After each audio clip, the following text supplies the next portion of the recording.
Ce qui se passe derrière mon dos, c'est dans mon cul. On pourrait croire que c'est la punchline d'un candidat télé-réalité, eh ben non.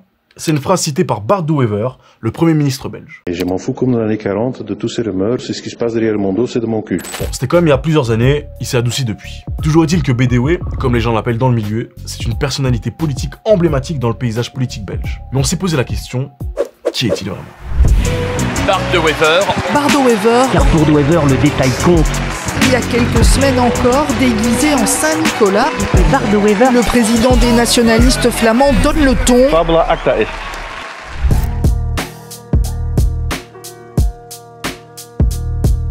Bart De Wever, c'est plus qu'un politicien lambda. C'est carrément une rockstar en Flandre. Il faut dire qu'il maîtrise la communication comme un pro. Il est omniprésent. À la télévision, dans les journaux, il écrit des livres et on le voit même dans des jeux télévisés. 70 punten voor Bart De Wever. On l'a vu dans l'émission de Slimste Mens, l'homme le plus intelligent. Et même s'il n'a pas remporté la victoire finale, il a conquis le public avec son humour pince sans rire, sarcastique. Je kunt niet heel dag stront naar uw kop krijgen zonder daar iets van te leren. Il faut dire qu'il n'hésite pas à jouer la carte du BV, le Bekende Vlaming, qui veut dire le flamand connu. C'est une figure publique que les gens reconnaissent et suivent avec beaucoup d'intérêt. De Wever, c'est un maître de la provocation et du coup médiatique. On se rappelle de son premier coup de buzz en 2005, un convoi de 12 camions remplis de faux billets, déversés au pied de l'ascenseur à bateau de Strépitieux pour dénoncer les transferts d'argent de la Flandre vers la Wallonie. Une image choc qui a marqué les esprits et fait parler de lui dans tout le pays. C'est un habitué des déclarations polémiques, qui n'hésite pas à critiquer ouvertement ses adversaires ou défendre ses idées. Un autre fait marquant de BDW, c'est sa perte de poids. Oui, parce que dans la vidéo, des fois il ressemblera au chef Wiggum, et parfois à Monsieur Burns. C'est normal. Il a perdu 60 kilos, passant de 142 à 82 kilos en quelques mois. Ça a été perçu comme une preuve de sa forte volonté et de sa détermination. Et ce changement, combiné à des apparitions dans des émissions, a contribué à sa popularité. De Wever s'est clairement créé le buzz, attisé la controverse et utilisé les médias à son avantage. Mais ça lui vient d'où tout ça?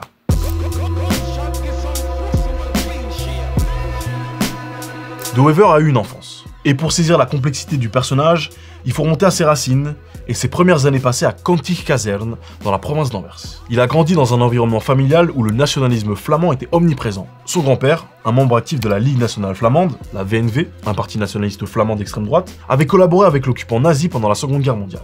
L'ambiance des fêtes de famille devait être extraordinaire. Qu'est-ce que c'est que ça? Attends, voir. Ah oui, c'est pas possible. Non, mais c'est Minecraft qui voulait. Mais il m'a dit Minecraft. Mais non, papa, c'est Minecraft.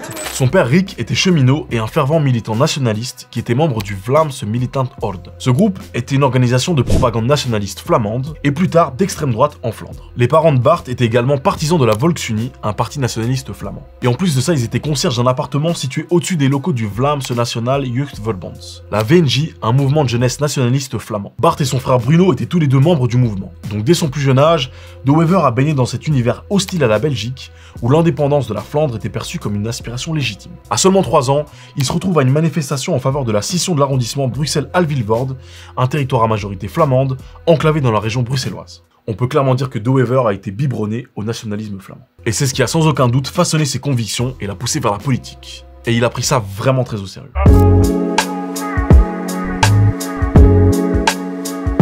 Après des débuts comme chroniqueur pour des journaux flamands, où il propage ses opinions conservatrices, De Wever franchit un cap décisif en 2001. Avec Geert Bourgeois, il cofonde la Nieuwe Vlaamse Alliantie, la NVA, un parti qui défend ouvertement l'indépendance de la Flandre. Son but est clair, la scission de la Belgique et créer un État flamand indépendant. La NVA a connu des débuts difficiles. Aux élections fédérales de 2003, le parti n'a obtenu qu'un seul siège au Parlement. Face à ce résultat décevant, la NVA a décidé de s'allier avec le CDNV en 2004, formant une alliance pour les élections régionales. Cette stratégie s'est avérée plutôt payante et a permis au parti de remporter les élections et à Geert Bourgeois d'intégrer le gouvernement flamand. Sous la direction de De Wever, la NVA va connaître une ascension impressionnante. Le parti séduit de plus en plus de Flamands, fatigués d'une Belgique qu'ils jugent dysfonctionnelle et trop centralisée. De Wever s'impose comme un leader charismatique, capable de galvaniser les foules et d'être la voix de ceux et celles qui rêvent d'une autonomie flamande. En 2012, De Wever marque un tournant dans sa carrière politique en remportant les élections communales d'Anvers, la deuxième ville du pays. Il devient bourgmestre de la ville, un poste prestigieux qui lui donne une tribune importante. Et on peut lui accorder ça. De Wever s'attelle à la tâche avec énergie. Il s'attaque aux problèmes de la ville, il redresse les finances d'Anvers qui étaient longtemps dans le rouge, il modernise les infrastructures, il fait de la lutte contre la criminalité son fer de lance, et il s'engage dans une politique de sécurité renforcée. Il montre alors à son électorat que c'est un homme d'action, capable de gouverner et de prendre des décisions difficiles. Son bilan à Anvers est globalement positif, même si pas mal de personnes lui reprochent une politique trop sécuritaire et un manque d'attention aux plus démunis.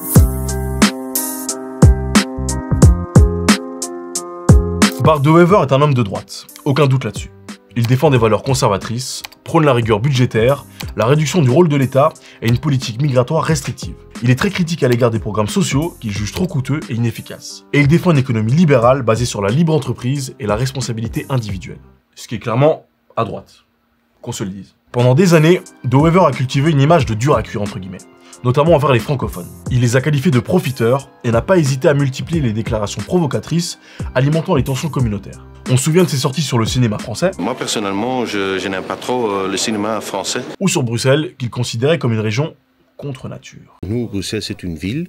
Ça doit être géré comme une ville où les deux communautés doivent co-gérer. Mais depuis quelques années, on observe un changement de ton chez De Wever. Il a adouci son discours et tente de se montrer plus conciliant et cherche carrément à séduire les francophones. Nous avons les meilleures intentions à votre égard. Nos propositions n'ont pas pour objectif de vous compliquer les choses. Je veux que nous allions tous de l'avant, francophones et flamands. Bon, je veux pas faire la mauvaise langue, mais vous avez confiance avec ce discours-là? Faites-moi confiance. Je ne veux pas vous assassiner et vous mettre dans mon coffre.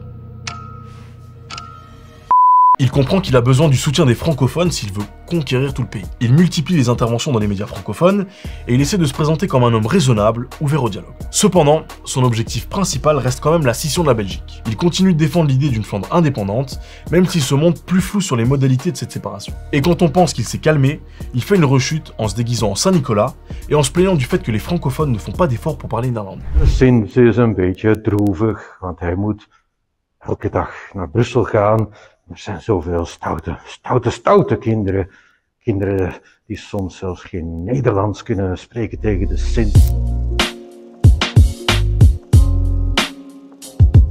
Bart de Wever est un personnage complexe, difficile à cerner. Il est à la fois un nationaliste convaincu, prêt à tout pour réaliser son rêve d'une Flandre indépendante, et un pragmatique qui sait faire des compromis pour arriver à ses fins. Il veut la scission de la Belgique, mais il n'exclut pas de la diriger s'il en a l'occasion. Il vacille entre provocation et conciliation, entre fermeté et diplomatie.